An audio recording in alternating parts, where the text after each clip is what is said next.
Nós vamos continuar refletindo a respeito de missões. Na semana passada eu quis mostrar como que o Espírito Santo ele é essencial para a nossa vida, bem como essencial para a missão.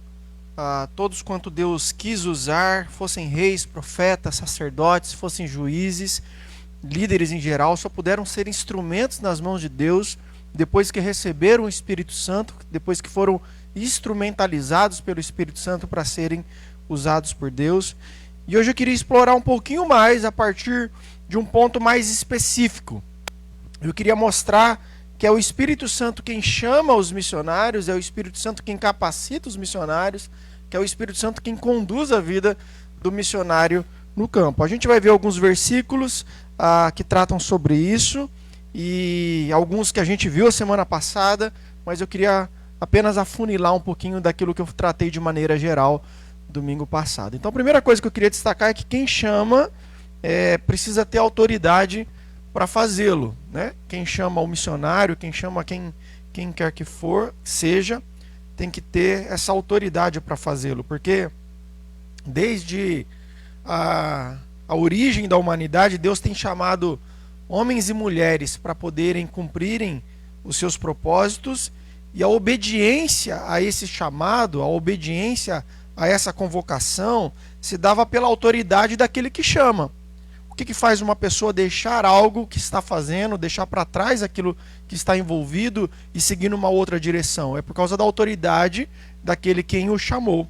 Então Deus tem autoridade para chamar quem Ele quiser, para fazer o que Ele deseja, porque Ele é o Criador, logo tudo, logo todos estão debaixo da sua autoridade. Então Deus pode fazer isso. Ele tem autoridade para chamar, não apenas porque Ele é o Criador de todos, mas também porque Ele é o Redentor, né? Ou seja, a sua autoridade se dá porque Ele nos criou, e a sua autoridade se dá porque Ele também nos resgatou. Ele nos cria para o seu propósito, a gente se rebela dele, Ele vai lá e nos traz de volta, ou seja, Ele tem dupla autoridade, como Criador e como Redentor da nossa vida. Deus, então, Ele é dono de tudo que existe e tem autoridade máxima sobre qualquer coisa, sobre qualquer pessoa. Deixa eu dar alguns exemplos sobre isso. Por exemplo, quando Deus chamou Abraão para através dele formar um povo, o povo do Senhor, o povo que Deus queria chamar, Abraão simplesmente se levantou e foi para onde Deus estava indicando. Ele reconheceu que aquele que o chamava tinha autoridade para fazê-lo. Aquele que está me dizendo, sai da tua terra, vai para um outro lugar, essa pessoa tem autoridade para mandar na minha vida, essa pessoa tem autoridade para dizer o que eu tenho que fazer. Quando Moisés foi chamado para liderar o êxodo do povo de Deus do Egito, Moisés colocou diante de Deus uma questão muito importante. Ele disse assim, olha, o povo que o Senhor está mandando eu libertar lá no Egito vai me perguntar com que autoridade eu quero libertá-los. Quem é você, Moisés, para querer nos libertar? E Deus disse assim para Moisés, fala que o eu sou te enviou. Olha, eu estou aqui porque o eu sou me enviou para libertá-los. Essa era a mesma palavra com que Deus havia se revelado muitos anos antes a Abraão. Algumas versões da Bíblia traduzem como o Eterno me enviou. Jesus aplicou essa expressão a si quando disse que antes de Abraão existir, ele disse, eu sou. E imediatamente quando ele disse isso, os judeus pegaram pedras para matá-lo, porque eles sabiam que Jesus estava dizendo que ele era o Eterno, que ele era o próprio Deus. Portanto, só pode chamar, só pode tirar alguém de uma direção e mover para uma outra direção. Só pode dizer para uma pessoa sair da sua terra, sair do meio dos seus parentes, ou deixar para trás o seu trabalho, a sua profissão, o seu ofício, e ir resgatar alguém, ir para qualquer outro lugar, resgatar o meu povo, deixar então a sua cidade, o seu emprego, os seus parentes, ir para um outro país, anunciar o nome do Senhor. Só pode fazer isso, só pode convocar isso, só pode demandar isso quem tem autoridade para isso. Nenhuma outra pessoa pode fazer. Né? Líder nenhum pode fazer, só aquele que tem autoridade, e o nosso Senhor, o seu Espírito, Jesus Cristo, tem autoridade para essas coisas. Quando Jesus antes de subir aos céus, comissionou seus discípulos. Ele vai dizer que vai comissionar os seus discípulos para irem até os confins da terra levando as boas novas. Ele afirmou lá no finalzinho de Mateus 28, foi-me dada toda a autoridade nos céus e na terra. Ou seja, eu estou mandando vocês fazerem isso, porque eu tenho autoridade para mandar vocês fazerem isso. Então Jesus tinha autoridade para chamar quem ele quisesse e enviar quem ele quisesse. E assim se deu, por exemplo, no encontro dele com Saulo, o perseguidor da igreja, que ficou cego, recebeu ordens para procurar Ananias. Ananias recebeu a instrução de ir ao encontro de Saulo, sem medo, porque Saulo era um escolhido. E Atos capítulo 9 vai dizer: vá, esse homem é meu instrumento escolhido para levar o meu nome perante os gentios e seus reis e perante o povo de Israel. Mostrarei a ele o quanto deve sofrer pelo meu nome. Aqui ainda não é um chamado missionário, é um chamado para salvação. Vai lá que eu quero salvar esse cara que está perseguindo a igreja. Mas Jesus já deixa claro que vai usar o Saulo para os seus propósitos. Não vai apenas salvá-lo, mas vai tornar ele um missionário também. Situações críticas vividas pela igreja, que a gente testemunha no livro de Atos, no primeiro século, elas eram resolvidas ou elas eram conduzidas por orientação do Espírito Santo.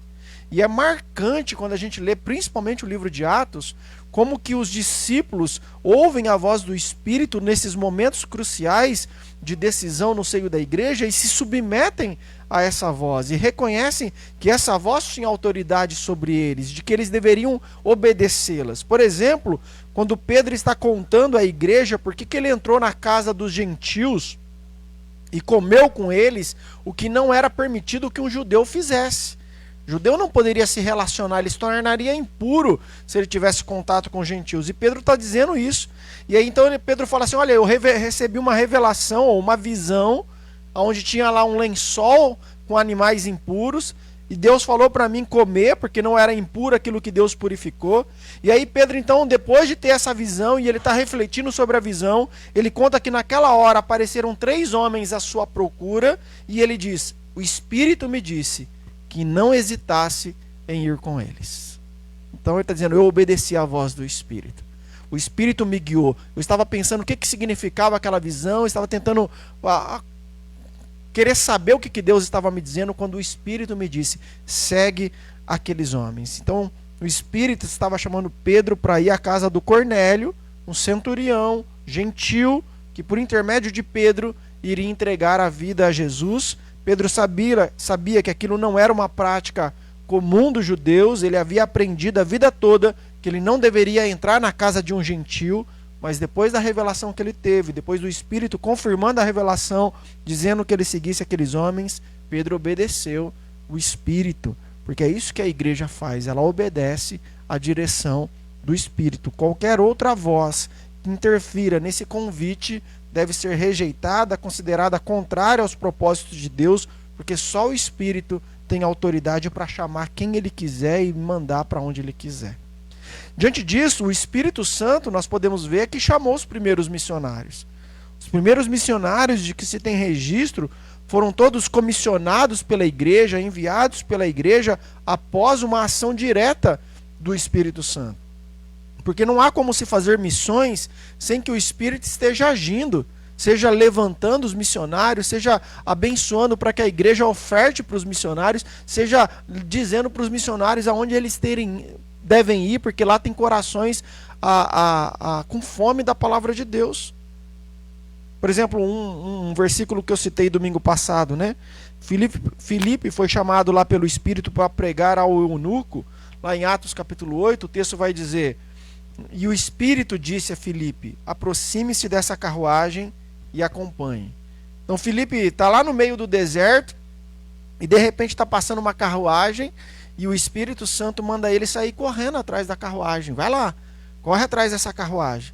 E Filipe obedece ao chamado, ele faz aquilo que o Espírito mandou ele fazer, e depois de correr algum tempo ali ao lado da carruagem, ele é convidado pelo etíope a subir nela, ele expõe o evangelho e o etíope se converte, e esse vai ser a primeira vez que o evangelho vai chegar então à África. Não foi Filipe que disse: eu vou para o deserto ver se alguém passa ali para eu poder pregar o evangelho. Não foi decisão dele. né? Ele foi levado lá pelo Espírito. O verso anterior diz que levado pelo Espírito ao deserto. Ele só foi para o deserto, porque se você for pensar, eu quero pregar o evangelho, eu não vou pensar, eu vou no deserto pregar o evangelho. Não tem ninguém no deserto. Eu vou para a cidade pregar o evangelho. Mas o Espírito está dizendo, tem uma carruagem passando lá. É alguém lá da África que está de passagem. Eu vou levar o Felipe para lá, para pregar o evangelho. Então, é o Espírito que leva ele lá para ele pregar o evangelho. E quando ele viu a carruagem passando, não foi o Felipe que disse, eu acho que eu vou pregar o evangelho para esse cara na carruagem, né? Eu não conheço ele, mas eu não posso perder essa oportunidade. De novo, foi o Espírito que disse para ele, aproxime-se da carruagem, vai junto com ele lá. Então, ele é guiado pelo Espírito até uma pessoa, ele apenas obedece à voz.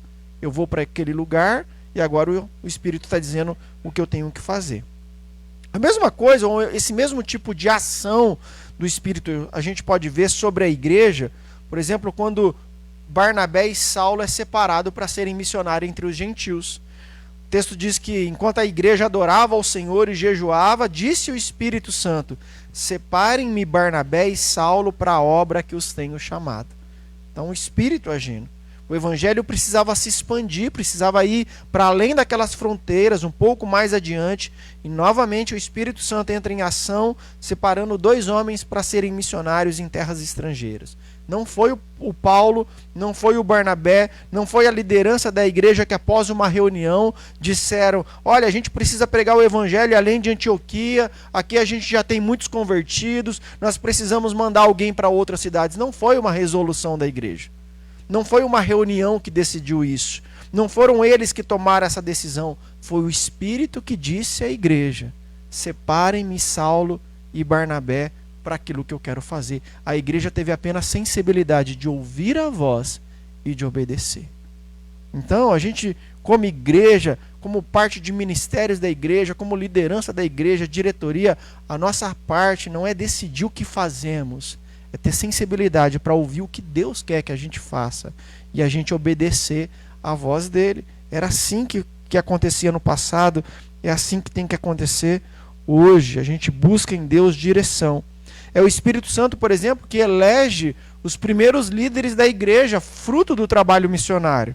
A igreja começava, por exemplo, a se desenvolver lá em Éfeso.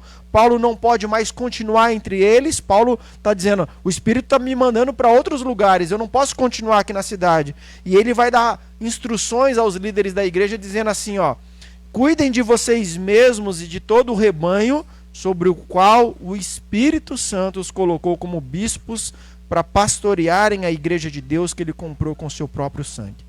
Então Paulo está dando instruções para os pastores lá de Éfeso, mas quem chamou, quem separou, ele está dizendo, não foi eu, foi o Espírito Santo. Vocês não são responsabilidade minha, vocês são do Espírito. Então, não é a mim que vocês prestam contas, é o Espírito, porque foi ele que separou vocês para essa obra. Então, não foram lá colocados por Paulo, não foram lá colocados pelo colégio apostólico, eles foram colocados como pastores na igreja pelo próprio Espírito. Então, se uma pessoa, e aí então a partir disso, se uma pessoa não é chamada pelo Espírito, ela não pode ser missionária. Ela não pode ir para o campo missionário. Ela não deve se aventurar a ir a uma outra nação para pregar o evangelho. Nenhuma igreja, nenhuma organização, nenhum líder, nenhuma pessoa tem autoridade para chamar ninguém. Só o Espírito Santo tem essa autoridade. Então a gente pode ter desejos, a gente pode ter vontade, mas se essa não é o chamado do Espírito para a nossa vida, não importa o que a gente deseja, não importa aquilo que a gente quer fazer, o que importa é o que Ele quer fazer. A gente precisa se submeter à vontade dele para a nossa vida. E esse mesmo Espírito que começa a tocar o coração do missionário, começa a falar a voz dele, né? Antes dele ser missionário, do crente, né? Começa a falar, eu quero que você deixe algumas coisas para trás, eu quero que você vá para lá, eu quero que você vai se preparar, eu quero que você vá para aquele campo. Esse mesmo Espírito que chama é aquele mesmo que vai conduzir, vai cuidar dos missionários. Porque, por exemplo, quando uma nação ela manda um embaixador para um país estrangeiro, ele fala em nome do Estado que o enviou, e esse Estado precisa cuidar desse embaixador. Quem paga, por exemplo, quando o Brasil manda lá um embaixador para um país vizinho, lá para o Paraguai, para a Argentina, esse cara está trabalhando lá num outro país, mas quem que paga o salário dele? É o Estado brasileiro, né? Quem que é responsável por cuidar dele? É o Estado brasileiro. Aliás, aquela dependência lá é como se fosse o Brasil naquele lugar. Tá, essa semana aí, 2 semanas atrás, teve até uma discussão por causa de uma invasão de uma embaixada, criou até uma situação meio diplomática, porque não pode. Aquela embaixada é parte do país em outro país, né? Então, aquele que envia agora é responsável por cuidar. Então, um verdadeiro missionário, ele não vai apenas com a autoridade do Espírito Santo que o chamou, mas agora também é guiado e suprido por esse mesmo Espírito. Por exemplo, o Espírito Santo agia diretamente na pessoa do missionário. Então, esse texto que eu falei aqui da conversão do Saulo, né, que vai virar o apóstolo Paulo, Deus chama Ananias em visão e observe as instruções que Deus dá para ele. Vá à casa de Judas, na rua chamada direita, e pergunte por um homem de Tarso chamado Saulo. Ele está orando. Numa visão, viu um homem chamado Ananias chegar e impor-lhe as mãos para que voltasse a ver. Então, o Ananias, esse missionário que Deus está levantando, chamado por Deus, é enviado para alguém que ele não conhece pessoalmente, mas ele recebe informação da parte de Deus do nome da pessoa, do endereço onde ela se encontra e o que ela está fazendo naquela hora. Olha aí, você vai lá, naquela rua, a pessoa está orando nesse momento. Você vai se encontrar com essa pessoa. Percebem a clareza da visão? Percebem a clareza daquilo que o Espírito Santo está comunicando, o detalhamento, a precisão das informações? Não é como as visões genéricas que a gente ouve hoje em dia, né? Deus está chamando algumas pessoas por aqui. Não é assim, não. Ananias, você vai em tal lugar, em tal rua, em tal casa, e vai encontrar uma pessoa com tal nome fazendo tal coisa. Tudo muito claro. A visão que Deus dava levava a uma ação, e a pessoa não ficava tentando interpretar, lutando para entender o que aquilo significava, como se fosse algo vago. Não, a revelação de Deus era objetiva, não permitia dupla interpretação. Cuidado quando a gente fala assim, nossa, será que é isso que Deus está me chamando? É para isso? É para aquilo? O chamado de Deus é claro, o que eu quero que você faça, né? É a gente que às vezes fica resistindo com aquilo lá, é a gente que fica lutando contra o chamado, mas o chamado é claro, eu quero que você faça isso. É o Espírito que dirige a vida do missionário, os seus planos, os seus alvos, os seus projetos são todos dados pelo Espírito. Ele diz, para lá, para aquela cidade, naquele lugar, ele abre algumas portas, ele fecha outras para que a sua obra seja realizada segundo o teu querer. Por exemplo, a gente vê aqui no livro de Atos o Espírito Santo determinando as prioridades do alcance do trabalho missionário. Por exemplo, o apóstolo Paulo não perdia tempo, não perdia a oportunidade de pregar o evangelho. Entretanto, não era para quem e onde ele queria. Paulo estava sujeito à atuação do Espírito Santo. Por exemplo, Atos 16 mostra isso para a gente. Olha lá. Paulo e os seus companheiros viajaram pela região da Frígia e da Galácia, tendo sido impedidos pelo Espírito Santo de pregar a palavra na província da Ásia. Quando chegaram à província da Mísia, tentaram entrar na Bitínia, mas o Espírito de Jesus os impediu. Então contornaram a Mísia e desceram a Trode. Durante a noite, Paulo teve uma visão na qual um homem da Macedônia estava em pé e lhe suplicava: passe a Macedônia e ajude-nos. Depois que Paulo teve essa visão, preparamo-nos imediatamente para partir para a Macedônia, concluindo que Deus nos tinha chamado para pregar o Evangelho. Então, observe o que está acontecendo aqui. Paulo está passando numa região, queria entrar naquela cidade para pregar o Evangelho, mas o Espírito impediu ele. Não vai entrar aí não. Não vai pregar o Evangelho aí. Ué, mas Deus não quer salvar todas as pessoas? Deus não queria salvar todas as pessoas da província da Ásia? Claro que quer, mas não naquele momento. Não naquela hora. Não através do Paulo naquele exato momento. E ele então seguiu para outro lugar, quis entrar em outra cidade, mas mais uma vez o Espírito Santo impediu ele de pregar. Ué, Deus não quer salvar o povo de Bitínia? Claro que quer. Mas agora não, agora o plano é outro. O Eu estou guiando o apóstolo Paulo para outro lugar, para outro objetivo. E aí então, numa visão, Paulo entende aonde era que o Espírito queria que ele fosse.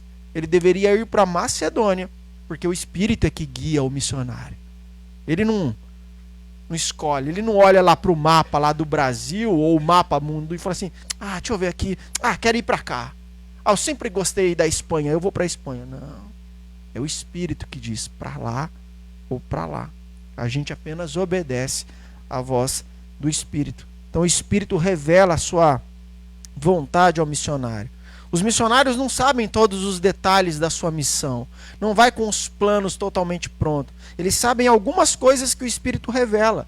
Por exemplo, Paulo vai dizer que depois de ter passado pela Macedônia, o lugar aonde o Espírito tinha enviado, o texto continua dizendo, agora, compelido pelo Espírito, estou indo para Jerusalém, sem saber o que me acontecerá ali, senão que em todas as cidades o Espírito Santo me avisa que prisões e sofrimentos me esperam. Então, eu obedeci à direção do Espírito, eu preguei o Evangelho aos macedônios, agora o Espírito está me dizendo, agora você vai para Jerusalém. Eu não sei como vai ser lá, eu só sei o que o Espírito Santo me adiantou, que tem prisões e sofrimentos pela frente. Eu não sei em qual casa que eu vou entrar, eu não sei se é para mim ir para o templo, eu não sei se é para mim ir para algum outro lugar pregar o Evangelho, eu estou sendo guiado. A informação que eu recebi é, vai para Jerusalém, é o que eu estou fazendo. Chegar lá, ele vai me dar outras instruções. Chegar lá, ele vai colocar outras pessoas na minha vida. E eu vou obedecendo a voz do Espírito, né? Então, quando o Espírito chama, é ele que conduz os missionários. Eles não ficam largados à própria sorte. Ele está dizendo, estou levantando você, eu estou enviando você e eu vou conduzir você no campo missionário. Então ele chama, porque tem autoridade para fazê-lo, ele conduz e ele também cuida. E ele também cuida do missionário no campo missionário. Quando Paulo foi apedrejado em Listra, diz o texto que ele foi arrastado para fora da cidade, tido como morto. Mas quando os discípulos se reuniram ao redor de Paulo, supostamente morto, ele se levantou como se nada tivesse acontecido. Tanto que no dia seguinte ele viajou para Derbe e continuou pregando o Evangelho. Ora, não estava morto? As pessoas largaram ele ali, está morto, deixa aí. A hora que os discípulos chegaram ao redor dele, ele levantou. Mas como que você olha para uma pessoa e fala assim, nossa, está morto? E a hora que daqui a pouco ela levanta? Quem descreveu o evento foi o médico Lucas. Ele teria dito que Paulo estava só fingindo de morto porque o apedrejamento foi leve? Não. Pelo contrário, Lucas diz que todos pensaram que Paulo estava morto. Mas depois já estava bom de novo. Para mim, Deus agiu na vida dele. O cara foi apedrejado, tido como morto, e Deus restaurou a vida dele. E ele, inclusive, estava bom para fazer uma viagem no dia seguinte. Parece que o mesmo Espírito que diz a Paulo que vai ter sofrimento, que vai ter prisão, está dizendo também, e eu vou cuidar de você. Eu vou estar cuidando de você em todos os momentos. Quando Paulo e Silas são colocados na prisão, depois de terem sido açoitados, diz lá o texto que um terremoto acontece, as portas e as correntes se abrem, e o mesmo carcereiro que havia açoitado Paulo e Silas agora cuida da ferida deles. E Paulo prega o evangelho para a família do carcereiro e todos se convertem. Então, eles sofrem, mas ao mesmo tempo Deus está cuidando deles. Quando Paulo, após o naufrágio do navio, vai parar na ilha de Malta, quando ele está indo lá em direção a Roma, o navio naufrágio, ele para na ilha de Malta, enquanto eles se aqueciam lá no fogo, uma cobra o morde. As pessoas dizem assim, o texto fala assim, esperavam que ele começasse a inchar ou que caísse morto de repente. Elas viram, ele foi mordido pela cobra. A gente sabe o que acontece quando isso acontece. Ele vai cair morto. Mas nada aconteceu com Paulo. Porque o mesmo Deus que estava enviando Paulo para lá, o mesmo Espírito estava cuidando da vida dele. Estava suprindo as necessidades dele. Então a vida de um missionário precisa ser totalmente dependente do Espírito. Alguns crentes são tomados pelas emoções em algum culto missionário, em alguma convocação, e fazem a decisão por missões sem terem de fato sido chamados para isso. E o resultado é frustração, em pouco tempo o retorno do campo missionário, porque só o Espírito promete conduzir a vida dos missionários que foram chamados pelo mesmo Espírito, que foram capacitados pelo mesmo Espírito. O Espírito Santo cuida daqueles que ele chama e capacita. Quem vai para o campo sem o chamado fica sem direção, fica sem cuidado. Jesus, após dar a grande comissão aos seus discípulos, ele disse assim: e eu estarei sempre com vocês até o fim dos tempos. Isso aqui é um compromisso especialmente missionário, porque ele está dizendo: vai, prega o evangelho e eu estarei com vocês. Ou seja, enquanto vocês estão obedecendo a minha ordem, eu estou com vocês.